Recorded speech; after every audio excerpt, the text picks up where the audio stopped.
ఇప్పుడు కంప్లీట్గా క్యాంపెయిన్ అంటే మీ వాయిస్ వినిపించాల్సిందే.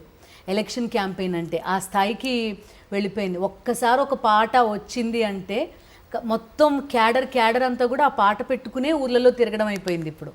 సో మంచి గుర్తింపు వచ్చింది ఆ పాటలతోటి ఇప్పుడు మీకు. సో మీరు వైఎస్ జగన్ని కలిసిన సందర్భం, మీ గొంత ఆయన దాకా ఎప్పుడు వెళ్ళింది, ఎలా వెళ్ళింది? జగనన్నకి అప్పటికి నేను ఒక సాంగ్ పాడాను. నేను జెండలు జత కట్టడమే మీ ఎజెండా అనేటువంటి సాంగ్ మీ అందరికి తెలిసేది. తెలుగు ప్రజల గుండెల్లో చెదిరిపోని జ్ఞాపకం అది. ఎందుకంటే నిన్ననే నేను కువైట్ పోయి వచ్చాను. కువైట్లో 5,000 మంది జగనన్న పాట వేస్తే అందరూ అసలు టవల్లు ఇట్లా ఊపుతూ డ్యాన్స్ చేశారు. అవి చాలా యూట్యూబ్లో సోషల్ మీడియాలో కూడా బాగా వచ్చింది. మరీ ముఖ్యంగా జగనన్న పాటకు ఉన్నటువంటి ఆ క్రేజ్ ఎవరికి లేదు.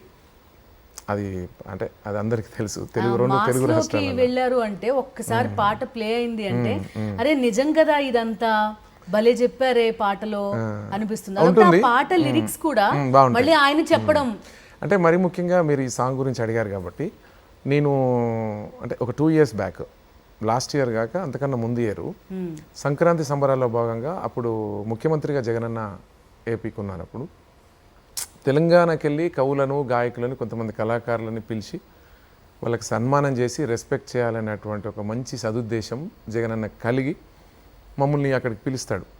నాతో పాటు కొంతమంది వస్తారు. నేను కూడా వెళ్ళాను దానికి. అంటే నాకు చిన్న అదృష్టం ఏంటంటే అప్పటికే ఆ సాంగ్ చేసి ఉన్నా, కానీ అది రిలీజ్ కాలేదు. అది ఆ ప్లేస్లో రిలీజ్ చేయడం, అంటే ఆ అకేషన్లో రిలీజ్ చేయడం అనేది నాకు చాలా సంతోషం వేసింది.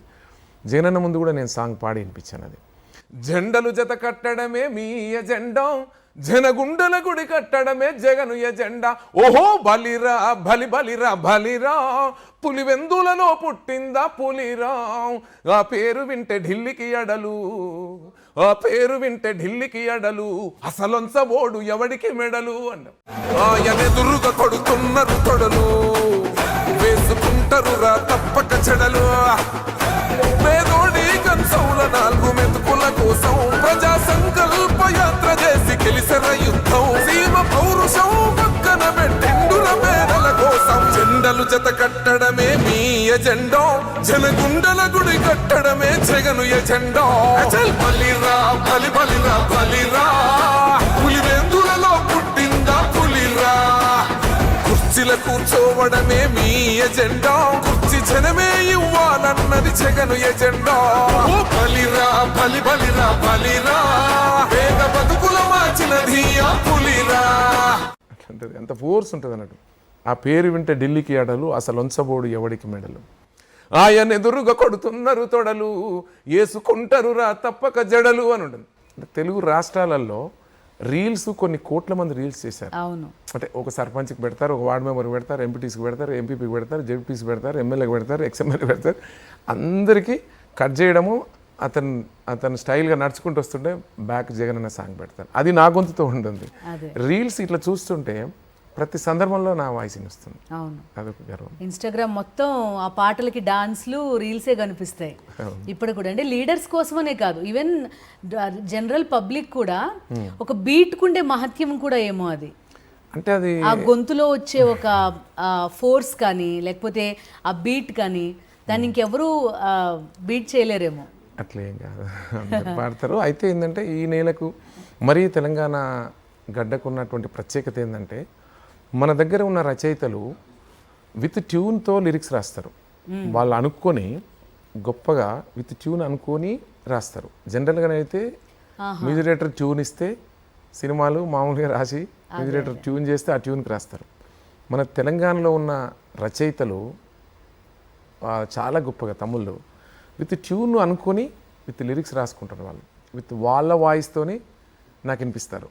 నర్సన్నకు రాస్తున్నామంటే ఎట్లా ఉండాలి, ఆయన స్టైల్ ఎట్లుంటుంది, ఆయన ఫోర్స్ ఎట్లుంటుంది, ఆయన అంత గంభీరమైన గొంతుతో పాడతారు కాబట్టి మనం ఎట్లా రాయాలని నన్ను దృష్టిలో పెట్టుకొని రాస్తారు.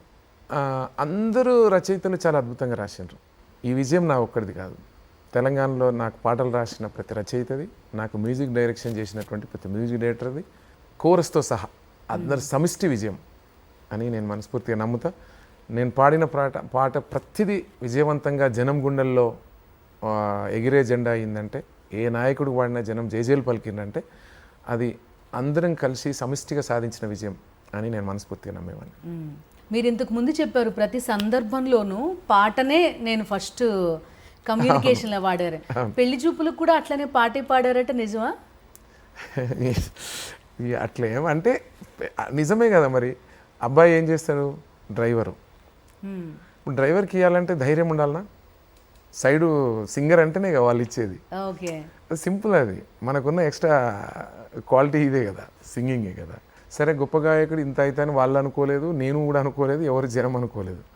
అప్పుడు బ్రతకడానికైతే గొంతు, సమాజంలో గుర్తింపు రావడానికి ఒక గొంతు, గౌరవం, రాష్ట్రంలో ఉన్న నాయకులందరూ కూడా, ఇప్పుడున్న క్యాబినెట్లో మినిస్టర్లు అందరూ కూడా ఆ రోజు నా పెళ్ళికి రావడం జరిగింది. ఇప్పుడున్న ఉత్తమ్ కుమార్ రెడ్డి గారు కానీ, మొన్న చనిపోయినటువంటి దామోదర్ రెడ్డి గారు కానీ, కోమటిరెడ్డి వెంకటరెడ్డి గారు కానీ, పెద్దలు జానారెడ్డి గారు కానీ, చాలామంది ఆ రోజుల్లో 2002లోనే ఒక 5,000 మంది నా పెళ్ళికి వచ్చారంటే ఎక్స్ట్రా నాకు సింగింగ్ ఉంటేనే వచ్చేది.